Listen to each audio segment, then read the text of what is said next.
Something pretty major is happening over at Microsoft. They're making a move that they haven't made once in their entire 51-year history. And this is way more than just a simple reshuffle. It's a really fundamental shift in how one of the biggest tech companies on the planet operates. So let's break it down and figure out what this all means.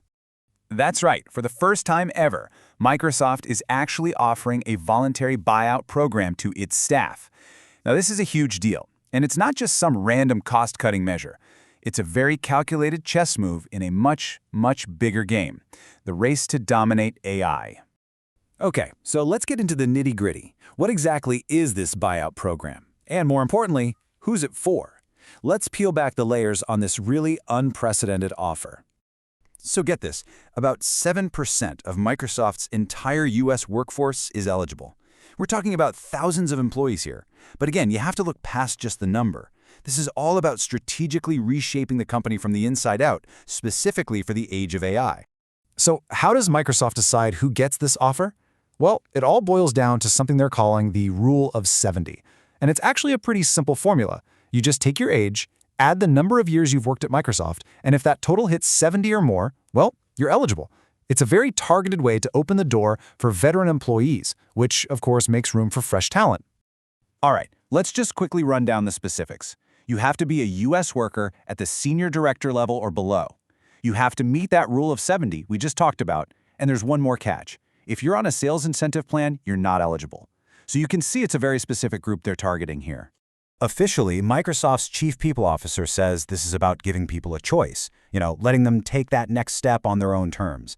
And I'm sure that's part of it. But let's be real. This is also a laser-focused strategy. It's all about creating openings for the exact kind of talent they need for their AI future. Okay, but this brings up a pretty big question, right? Why on earth would a company that is pouring billions upon billions of dollars into AI suddenly start offering buyouts? It just feels backward. But it's not. There's a method to the madness, and it all comes back to one thing. And that one thing, of course, is AI. We are not just in a tech boom, we are in an all-out AI arms race. In this move, this is Microsoft making a serious play to get a major edge over everyone else. And look, Microsoft is not alone in this spending spree. You can see it right here. Alphabet, Amazon, they're all throwing insane amounts of money at AI data centers. It's a massive, industry-wide push. But what makes Microsoft's strategy so interesting is that they aren't just buying the hardware. They're fundamentally re-engineering their workforce to go along with it. The end goal for all this spending is pretty straightforward. You need a ridiculous, almost unimaginable amount of computing power to run these new generative AI models. It's like building the world's most powerful engine for the biggest race in tech history, and everybody wants to win. But here's where it gets really interesting. This buyout program is only one half of the story. At the exact same time, Microsoft is also completely changing how it rewards its employees. And when you look at these two moves together, well, the bigger picture, the master plan, really starts to come into focus. It used to be that your stock awards were tied directly to your cash bonus, which was kind of rigid. Now, they're decoupling them.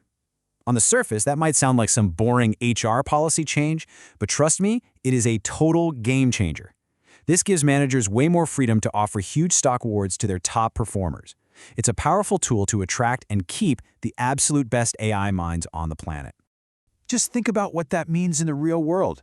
A brilliant AI engineer can make a key breakthrough and get a stock package that completely changes their life. It's about empowering managers to put the biggest rewards into the hands of the people who are creating the most value for the company. It's as simple as that. And they're also streamlining the whole process. They're cutting the number of pay options for managers from 9 all the way down to 5. Why? Speed. In the fast-moving world of AI, you can't be bogged down by bureaucracy. You need to be fast, you need to be agile, and you need to be able to reward your key players now. So when you put it all together, you take the buyouts, you add in the new reward system, what you've got isn't just a small adjustment. It is a top-to-bottom renovation. Microsoft is essentially rebuilding its house to be a true AI powerhouse. It really is a classic 1-2 punch. Part 1, create space by offering a generous exit for longtime employees. And Part 2, use that space and a super flexible new reward system to attract and heavily incentivize the next generation of talent.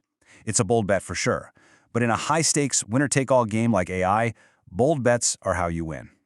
So you have to wonder, is this what we're going to see across the industry now? Is this the new playbook for big tech? make room for the future and then reward the people who are actually building it?